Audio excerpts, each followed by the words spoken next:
ನಮಸ್ಕಾರ, ವಿಚಾರ ನ್ಯೂಸ್ಗೆ ಸ್ವಾಗತ. ಇವತ್ತು ನಾವೊಂದು ವಿಶೇಷ ಸುದ್ದಿ ಅಂದ್ರೆ ಯಾದಗಿರಿ ಜಿಲ್ಲೆಯ ಸುರಪುರ ತಾಲೂಕಿನ ಚೌಡೇಶ್ವರ ಹಾಳನ ಕೃಷ್ಣಾ ನದಿಯ ತಟದಲ್ಲಿ ನಡೀತಾ ಇರುವಂತಹ ಮರಳು ಮಾಫಿಯಾದ ಕುರಿತು ಒಂದು ವಿಶೇಷ ಸುದ್ದಿಯನ್ನು ತಗೊಂಡು ಬಂದಿರ್ತೇನೆ. ನಿಮಗೆ ಗೊತ್ತಿರುವಂತೆ ಇತ್ತೀಚೆಗೆ ಆ ಒಂದು ಚೌಡೇಶ್ವರ ಹಾಳು ಮತ್ತು ಅಂಜಳದ ಮಧ್ಯದಲ್ಲಿ ಅಂದ್ರೆ ಆ ಎರಡೂ ಲೊಕೇಶನ್ಗೆ ಸಂಬಂಧಪಟ್ಟಂತ ಒಂದು ನದಿಯ ತಟದಲ್ಲಿ ಒಂದು ಅಪ್ರಾಪ್ತ ಬಾಲಕನ ಮರಣ ಹೊಂದಿದಂತ ಘಟನೆ ನಡೆದಿರುತ್ತೆ. ಯಾವ ರೀತಿ ಅಂತ ಹೇಳಿದ್ರೆ, ಕುರಿಕಾಯಕ್ಕೆ ಬಂದಿರುವಂತ ಹುಡುಗ ನೀರು ಕುಡಿಯೋದಕ್ಕೆ ಅಂತೇಳಿ ಅಲ್ಲಿ ಹೋದಾಗ ಕಾಲು ಜಾರಿ ಆ ನದಿಯಲ್ಲಿ ಬೀಳ್ತಾನೆ, ಬಿದ್ದು ಸಾವನ್ನಪ್ಪಿರುವಂತ ಘಟನೆ ನಡೆದಿರುತ್ತೆ. ಅದಕ್ಕೆ ಮೂಲ ಕಾರಣ ಅಂತ ಏನು ಅನ್ನೋದನ್ನ ನೋಡಕ್ ಹೋದ್ರೆ, ಈ ಮರಳು ಮಾಫಿಯಾದವರು ಈ ಜೆಸಿಬಿಗಳನ್ನ ಇಟಾಚಿಗಳನ್ನ ಬಳಸಿ ಮರಳು ತೆಗೆಯೋದಕ್ಕೆ ಮಾಡಿದಂತ ತೆಗ್ಗುಗಳಲ್ಲಿ ಬಿದ್ದು ಆ ಹುಡುಗ ಸಾವನ್ನಪ್ಪಿರ್ತಾನೆ. ಈ ಒಂದು ಸಾವನ್ನಪ್ಪಿರೋದಕ್ಕೆ ಮೇಲ್ನೋಟಕ್ಕೆ ಈ ಒಂದು ಸಾವನ್ನಪ್ಪಿರೋದಕ್ಕೆ ಕಾರಣ ಏನಂದ್ರೆ ಆ ಹುಡುಗ ಕಾಲ್ಜಾರಿ ಬಿದ್ದಿರೋದು ಅಂತ ಅನ್ಕೋಬಹುದು. ಆದ್ರೆ ಮೂಲತಃ ಇದನ್ನ ನಾವು ಮೂಲವನ್ನು ಹಿಡ್ಕೊಂಡು ಹೋದ್ರೆ ಇದರಲ್ಲಿ ಫಸ್ಟ್ ಆಫ್ ಆಲ್ ಇಲ್ಲಿ ಸುರಪುರ ತಾಲೂಕು ಯಾದಗಿರಿ ಜಿಲ್ಲೆಯಲ್ಲಿ ಮರಳು ತೆಗೆಯೋದಕ್ಕೆ ಯಾವುದೇ ರೀತಿಯ ಪರ್ಮಿಷನ್ ಇಲ್ಲದೆ ಅಕ್ರಮ ಮರಳು ಮಾಫಿಯಾ ಕೂಟಗಳೆಲ್ಲ ಸೇರಿ ಮರಳು ದಂಧೆ ಮಾಡ್ತಾ ಇರೋದಕ್ಕೆ ಈ ಒಂದು ಸಾವು ನಡೆದಿದೆ ಅನ್ನುವಂಥದ್ದು 100ಕ್ಕೆ 100ರಷ್ಟು ಸತ್ಯ. ಇಷ್ಟಾದ್ರೂ ಕೂಡ ಯಾದಗಿರಿ ಜಿಲ್ಲಾಧಿಕಾರಿಗಳು, ಅದಕ್ಕೆ ಸಂಬಂಧಪಟ್ಟಂತ ಡಿವೈಎಸ್ಪಿ ಆಗಿರ್ಬೋದು, ಆರಕ್ಷಕ ಠಾಣೆ ಇಲಾಖೆ ಅಧಿಕಾರಿಗಳಾಗಿರ್ಬೋದು, ಇವರ ನಿರ್ಲಕ್ಷ್ಯವೇ ಕಾರಣ ಅನ್ನುವಂಥದ್ದು ಮುಖ್ಯವಾಗಿರುವಂಥದ್ದು. ಇಲ್ಲಿ ಆ ಮಗುವಿನ ಸಾವಿಗೆ ಇವತ್ತಿಗೂ ನ್ಯಾಯನೇ ಸಿಕ್ಕಿರಲ್ಲ, ಅಷ್ಟರಲ್ಲೇ ಮತ್ತೆ ಮರಳು ಮಾಫಿಯಾ ಸ್ಟಾರ್ಟ್ ಆಗಿರುತ್ತೆ. ಈ ಮರಳು ಮಾಫಿಯಾದ ಅಜಾನಬಾಹು ಹಸ್ತಗಳಿಗೆ ಎಷ್ಟೊಂದು ಅಧಿಕಾರಿಗಳು ಇವರು ಕೊಡುವಂತ ಲಂಚಕ್ಕೆ ಬಲಿಯಾಗಿದ್ದಾರೋ ಅಥವಾ ಅವರು ಯಾವ್ದಾದ್ರು ರಾಜಕಾರಣಿಗಳಿಂದ ಒತ್ತಡ ತಗೊಂಡು ಬಂದಿದ್ದಾರೆ ಅನ್ನುವಂಥದ್ದು ಇಲ್ಲಿ ಗೊತ್ತಾಗ್ತಾ ಇಲ್ಲ.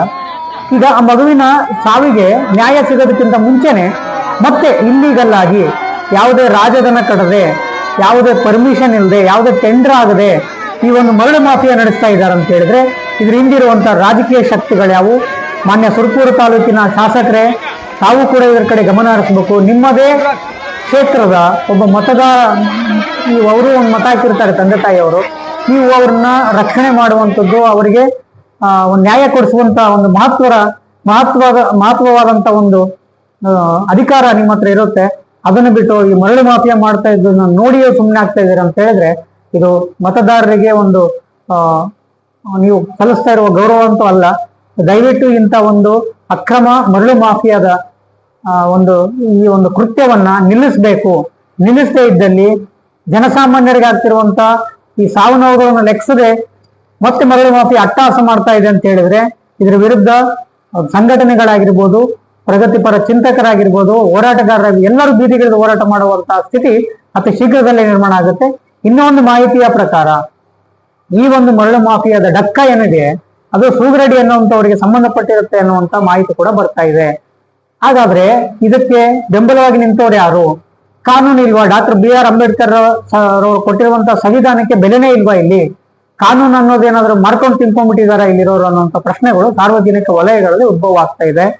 ಈ ಮುಂದೆಯೂ ಕೂಡ ಇದೇ ರೀತಿಯ ನೀವು ವರ್ತನೆ ಮಾಡಿದ್ರೆ, ಇದೇ ರೀತಿಯ ಕಳ್ಳ ಸಾಗಾಣಿಕೆ ಮುಂದುವರೆದ್ರೆ ಇದು ಲೋಕಾಯುಕ್ತ ತನಿಖೆಗೂ ಆದೇಶ ಆಗುವಂತ ಪರಿಸ್ಥಿತಿ ನಿರ್ಮಾಣ ಆಗುತ್ತೆ ಅನ್ನೋದ್ರ ಮೂಲಕ ಈ ಒಂದು ನ್ಯಾಯಕ್ಕೋಸ್ಕರ ನಾವು ಎಲ್ಲರೂ ಹೋರಾಟ ಮಾಡಬೇಕು. ಮರಳು ಮಾಫಿಯಾ ಅಂದ್ರೆ ಅಷ್ಟೊಂದು ಈಸಿಯಾಗಿ ಅಂತ ತಿಳ್ಕೊಬೇಡಿ. ನೀವು ಧ್ವನಿ ಎತ್ತಿದಿರುವಂತ ಒಂದು ಮಾಧ್ಯಮಗಳನ್ನ ಟಾರ್ಗೆಟ್ ಮಾಡುವಂತ ವ್ಯವಸ್ಥೆ ಕೂಡ ಇಲ್ಲಿ ನಡೀತಾ ಇದೆ. ಇವತ್ತು ನಾವು ಇಷ್ಟು ಮಾತಾಡ್ತಿದೀವಿ ಅಂದ್ರೆ ನಮ್ಮನ್ನು ಕೂಡ ಇವರು ಟಾರ್ಗೆಟ್ ಮಾಡ್ತಾರೆ.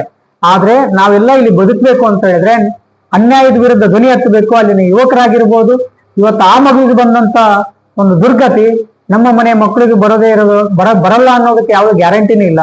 ಈಗ ಏನಾಗುತ್ತೆ, ಮರಳು ಮಾಫಿಯಾ ಅಟ್ಟಹಾಸ, ಮರಳು ಮಾಫಿಯಾ ನಿದೇಚರ ಮಾಡಿದ್ರೆ ನದಿಯ ದಿಕ್ಕು ಬದಲಾಗುತ್ತೆ. ನದಿ ತಟದಲ್ಲಿರುವಂತಹ ಗ್ರಾಮಗಳಲ್ಲಿ ನೀರು ನುಗ್ಗುವಂತ ಸಂಭವಗಳು ಜಾಸ್ತಿ ಇರುತ್ತೆ. ಆದ್ದರಿಂದ ಇದಕ್ಕೆ ನೀವೆಲ್ಲ ಧ್ವನಿಗೂಡಿಸ್ಬೇಕು. ಕರ್ನಾಟಕ ಸರ್ಕಾರ ಇದ್ರ ಬಗ್ಗೆ ಗಮನ ಹರಿಸಬೇಕು. ಈ ಒಂದು ಇಲ್ಲಿಗಲ್ ಮರಳು ಮಾಫಿಯಾನ ತಡೆಗಟ್ಟಬೇಕು ಅನ್ನುವಂಥದ್ದು ನಮ್ಮ ಒಂದು ವಾಹಿನಿಯ ಮೂಲಕ ನಮ್ಮದು ಮತ್ತು ಸಾರ್ವಜನಿಕರು ಮತ್ತೆ ಚಿಂತಕರು ಹಾಗೂ ಹೋರಾಟಗಾರರ ಮೂಲಕ ಈ ಒಂದು ಧ್ವನಿಯನ್ನು ಎತ್ತಾ ಇದ್ದೇವೆ. ಮುಂದಿನ ದಿನಗಳಲ್ಲಿ ಇದೇನು ನಿಂತಿಲ್ಲ ಅಂತ ಹೇಳಿದ್ರೆ ಸತತವಾಗಿ ಇದರ ವಿರುದ್ಧ ವಿಚಾರ ನ್ಯೂಸ್ ಮತ್ತು ನಮ್ಮ ಪ್ರಜಾಕ್ರೋಶ ಪತ್ರಿಕೆಯಲ್ಲಿ ಈಗಾಗಲೇ ಕೂಡ ಸುದ್ದಿ ಮಾಡಿದೀವಿ. ಪ್ರಜಾಕ್ರೋಶ ಪತ್ರಿಕೆ ಜನಸಾಮಾನ್ಯರ ಧ್ವನಿಯಾಗಿ, ನಿಮ್ಮ ಎಲ್ಲರ ಧ್ವನಿಯಾಗಿ ಯಾವತ್ತಿಗೂ ನಿಂತಿರುತ್ತೆ. ಅದು ಯಾವುದೇ ರೀತಿ ಒತ್ತಡಗಳು ಬರಲಿ, ಅದು ಯಾವುದೇ ರೀತಿ ಬೆದರಿಕೆಗಳು ಬಂದರೂ ಕೂಡ ನಾವು ಯಾವುದಕ್ಕೂ ಅದನ್ನ ಮಣಿಯೋದಿಲ್ಲ. ಇದನ್ನ ಎಷ್ಟೊತ್ತಿದ್ರು ನಾವು ಇದನ್ನ ಹೋರಾಟ ಮಾಡ್ತೀವಿ ಅಂತ ಹೇಳ್ತಾ ಈ ಮತ್ತೆ ಮುಂದಿನ ಸರಿ ಇದು ಏನಾದ್ರೂ ನಡೀತಾ ಇದ್ರೆ ಮತ್ತೆ ಮುಂದಿನ ವರದಿಯೊಂದಿಗೆ ನಿಮ್ಮ ಹತ್ರ ಬರ್ತೇನೆ. ಇಂತಿ ನಿಮ್ಮ ಪ್ರಜಾಕೃಷ ಪತ್ರಿಕೆಯ ಸಹ ಸಂಪಾದಕರು ಮತ್ತೆ ಪ್ರಜಾಕೃಷ ಪತ್ರಿಕೆಯ ಸಂಪಾದಕರು ಗುಂಡಪ್ಪ ನಾಯಕ್ ಎಲ್ಲರೂ ಸೇರಿ ಇದರ ವಿರುದ್ಧ ಹೋರಾಟ ಮಾಡ್ತೀವಿ ಅಂತ ಹೇಳ್ತಾ ಇವತ್ತಿನ ಸುದ್ದಿಯನ್ನು ಮುಗಿಸ್ತಾ ಇದ್ದೇನೆ. ಜೈ ಹಿಂದ್.